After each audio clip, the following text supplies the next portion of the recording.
Let's preview the season. I've asked you to send me your predictions for the table 1 to 20. Some very interesting predictions in there.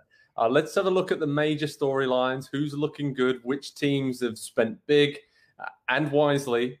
And there's some really big players who've arrived in the Premier League this offseason. So how are we feeling, Nick? When you look at sort of the teams 1 through 20, is there anybody that you think, you know what, they've had a really good summer and they are best equipped heading into this new season? Yeah, best equipped is so weird because I'm still not sure. And this is one of the things I was super excited to talk to you guys about is where are we in terms of our belief in how important a center forward is?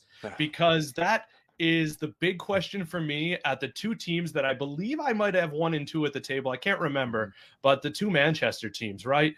I love Sancho going to Manchester United, right? Is Edison Cavani going to do the thing? Is it going to be Mason Greenwood or Rashford? And then I love Grealish as a playmaker. I like him as almost a second Kevin De Bruyne. But who are they feeding? Is it De Bruyne? And what's going to happen with Harry Kane? So I almost felt like, can we have 1 more week? Can we have 1 more week to make these predictions? Can we see these teams one time? But that wouldn't be fair, would it, Joe? It wouldn't be. That's not the way it works, mate. We could wait until a few more weeks from now and give another prediction. Maybe we should do it like mid-season. I feel like maybe we could do that, maybe. But it's always fun to see how we kind of see the transfer moves, what we like of new managers coming into the league, and how we think some teams have regressed, Andy. So there's a lot to kind of comes into play there. But maybe let's talk through your selections in the pre-season here, because you've gone for, you know, I would say a surprise pick for title winners. Would you want to talk through that selection of, you reveal who you've picked to win the Premier League this season. Yeah, let's just go into it, because there are 4 good teams in the Premier League this season. And what you're going to hear all year is it's a 4-horse title race. And it should be, cross our fingers with the tiniest bit of luck, it should be absolutely fantastic to watch for 38 weeks, hoping for all of that. But I look at these 4 teams, and there are some very good teams.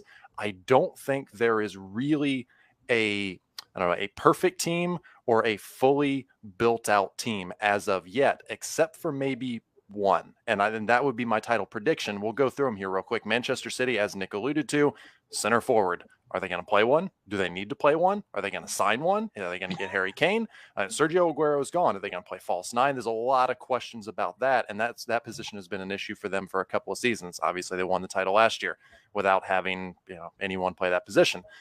Liverpool, I've got the same worry with Bobby Firmino. I know he had a good summer going and playing with Brazil, but I can't forget what happened last summer with Liverpool. And so is he going to be able to refine some of the form that he had previously, or is that just kind of the player who he is now? Manchester United, they need a Nemanja Matic replacement about 2 or 3 years ago, really, really badly. And at some point, he's 33 years old right now. He's going to hit a point where he's just not available every single game like he has been the last few years. And I think that's a bit of an oversight. I know it's, there's been a lot of money spent on Jadon Sancho and Rafael Varane, and that's fixed a couple of problematic areas for them as well. But that's still a really big one. And I don't know how much it matters that you improve the defense if you don't improve the defensive midfield spot in front of them. And so that leaves Chelsea. I just look at this team and I see probably the best starting 11 in the league, because you can look at it, all 11 spots, and say, I know who's going to start there. They're a quality player. I think they have the most depth of any team in the Premier League as well. They're about to add Romelu Lukaku. By the time you see this, they might have already done so. They just won the UEFA Champions League a few months ago. So it's a team that has been together, that has had success together. They've got a manager that clearly they're playing for. I just look at all the signs pointing towards Chelsea and saying, they're the most complete team. They're the team I have the least questions about, I guess, in the end. And so tell me if I am way off base after kind of making the case there, because I know you were a little surprised that I went with Chelsea in the first place. Does that case stand up, though? Well, I kind of set it up there that I was really surprised, but I picked Chelsea to win it too. So I don't quite know why I did that. Nick, you picked Manchester City to repeat, and I can see where you're going with that. Obviously, maybe depends on Harry Kane. We're going to talk about that later in the show, about if he does finally turn up from Tottenham. It's looking a bit unlikely right now, you'd have to say, with the money they spent on Jack Grealish. But for Chelsea, I'm with you, Andy. Lukaku, as you said, probably the deal will get done just before the new season starts. That is their biggest need. They were creating so many chances last year. Nick, the expected goals guru. Chelsea was second, I think, in the Premier League last year in terms of expected goals. Just scraped fourth place, and we all saw how much Werner and Havertz and others struggled to put the ball in the back of the net. But with the solid defensive foundation, Kante and Jorginho in midfield, and then if you add Lukaku to the mix there ahead of those attacking midfielders, as long as they all stay fit, I think Chelsea's squad depth as well is incredible. Yeah. And we all saw what Tuchel did in the second half of last season. I find it hard to look past them. Nick Mendola, make the case for Manchester City. Why should they be favourites in your opinion? So my only question with City is the motivation. It seems like there's a vibe that how do they rally the troops? How do they find that same intensity that we saw when it looked like they had a legitimate chance at a quadruple last year? So that's my big question. Personnel-wise, just not worried. And we talked, I remember Mikel Arteta, I think I've referenced it a lot. He was talking around Christmas time last year about how Pep always wanted to play without a striker. And I think that that's a little bit overblown. But what you see now with De Bruyne, what you see now with Foden, Jack Grealish, these are players who are impactful in any position across the field, coming from any angle, bringing that skill set. Don't be surprised when you see a lot of, what we've seen with Pulisic over the years at Chelsea and Dortmund, where he's on the left at one point and the right at one point and center at one point. And I do think it's going to take some time for Grealish to get into that mold. But for him to have the numbers that he had at Aston Villa, and I don't think their surrounding cast was poor, but let's be honest, it's obviously upgraded here. I think about his progressive passes, the way he carries the ball, his creativity, and, you get a Kane in there, and obviously it's going to be much, much better. But they're going to create so much between Foden and him. And you went from having David Silva as this guy who is absolutely wonderful and a visionary, and how many of them are there in the league, to having three guys like that on one team. So I really think they're going to still be dynamite.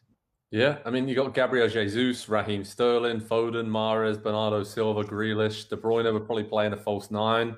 So many attacking players. I just worry that they may not be able to keep all those players happy in that system. Right. Pep does rotate very well, but I don't know. It's a different season this time. You haven't quite got the congested nature of the season that we had the last campaign. So those relationships and having it slightly longer between games, you need those partnerships to kind of build throughout the season a bit more, I would say. But hey, that's who we're picking for the title here. When we look down some of the other predictions, are there a few teams we should be concerned about? Andy Edwards, I'm looking at some of your predictions there. Looks like Arsenal, maybe. We're not expecting another big season for the Gunners. And maybe if they have a bad start and they have a tough schedule to start with, should we be concerned about Mikel Arteta and his future with the Gunners? He's definitely in the conversation for first manager to go this season. I think, they finished well down the very end of the stretch of last season, but it was such a disjointed season from them. There was no consistency. Nothing ever really felt like it came together cohesively for that team. And so they've not had a lot of time together this summer. They're not going to have European competition this season for the first time in over 20 years. And so maybe that will be a little bit of a help to them. They can focus their energy and their time a little bit more on the league and improve upon where they finished last season. I don't know. They're all the questions I had about Arsenal a year ago when we did our first episode of this, I have all the same questions about that team still now. That's very true. And I think that's the main problem, right? They've been trying to move players on all summer long. They can't quite do that to freshen up the squad as they would like to do. So tough start for Arsenal, you think, and you kind of worry for Arteta a little bit.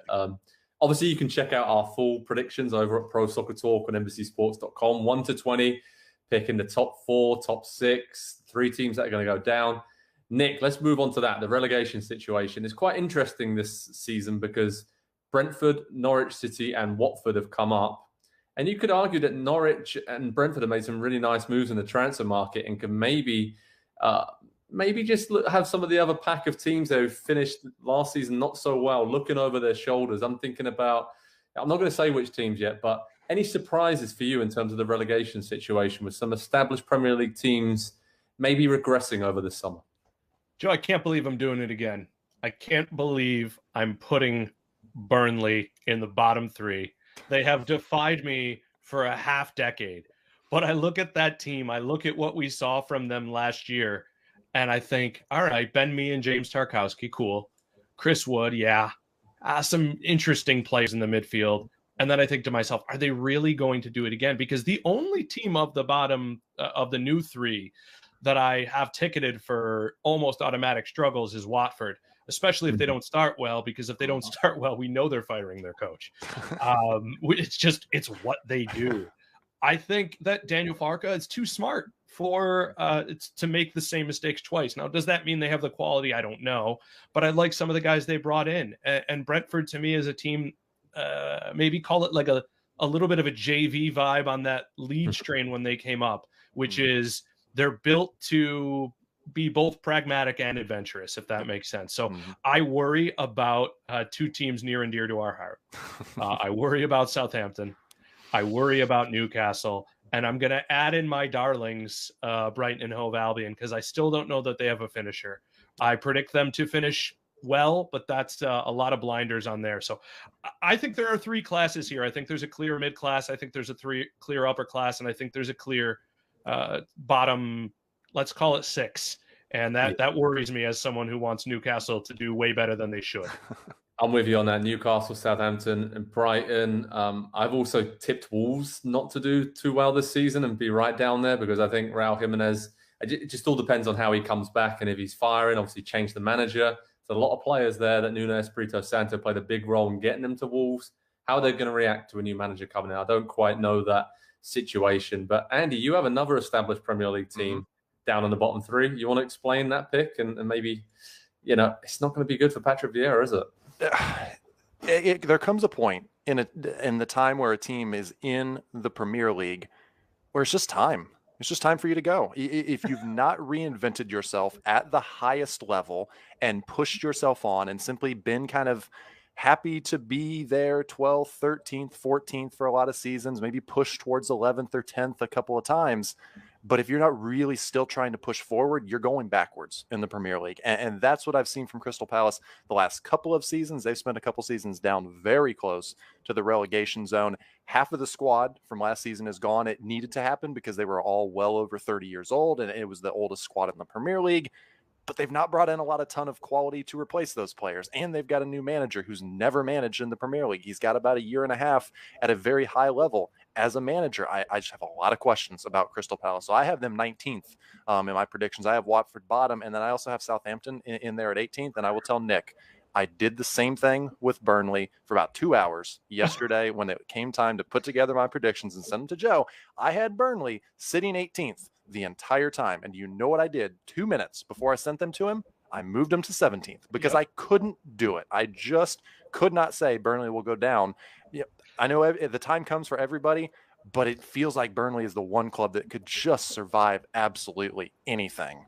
I did exactly the same thing. I moved them up to 16th at the last minute. So they're one of those teams that you just never bet against. And like we've all said, in that situation where it's going to be so tight at the bottom, you want experienced players, guys who've been in that situation before. Burnley have that. They haven't really brought anybody in this summer, which is the bigger problem. But yeah, there's, I think, some really big Premier League clubs, as we mentioned, Wolves, Southampton, Crystal Palace, Newcastle, Brighton, that are established now and are going to be looking over their shoulders this season. There's a relegation situation.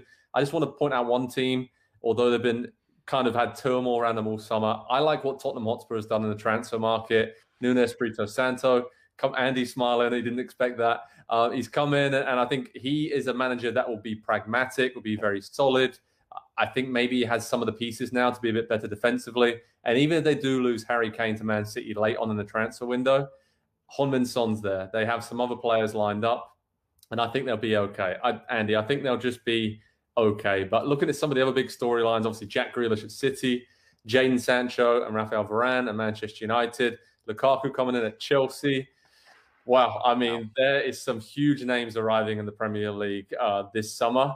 And gents, it's going to be so much fun to watch it week in, week out. So head over to Pro Soccer Talk and NBCSports.com. We have all the season preview material, predictions for the standings, looking at the best starting lineups for each team. There's superstars all over the place. And I think this is going to be one of the most competitive Premier Leagues from top to bottom, and all those different mini leagues. There's not a lot between these different sets of teams. So Cannot wait for that. I'll be at Brentford Arsenal this weekend, Tottenham Man City as well. Full stadiums here in England now with different COVID restrictions. So it's going to be a crazy atmosphere after 18 months of pretty much nobody watching in the stands. So it really is a wild start to the Premier League season. And here at Pro Soccer Talk at NBCSports.com, these three lads will have you covered throughout all 380 games in this marathon of a season that will go through until May.